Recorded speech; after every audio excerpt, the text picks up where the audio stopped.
yaxshi emasman, lekin bu tojikistonlik bolani joniga suiqasd qilgan skinhead jamoasini la'natisi, uni boshida turgan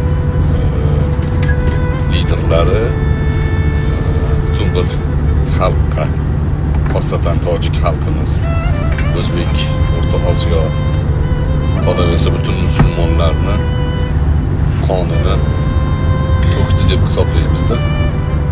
Va bu masala millatchi bo'lgan, fashist bo'lgan jamoalarni jinoyat hisoblanadi. Avvalam bo'lgan bunga o'xshagan hodisalar bor. Rimga, Italiyaga Tunisdan bir bola borganda ko'prik tagida uxlab qolgan. O'sha paytlari men adashmasam 10 yosh atrofida bo'lgan bo'lsam kerak. Mana shu bolaning yoshidagi bo'lsam kerak. Tunislik bolani ustiga benzin quyib yoqib yuboradi ko'chadan o'tayotgan oddiy bitta bola. Millatchilik. Tunisdan kelgan bolani yoqib yuboradi.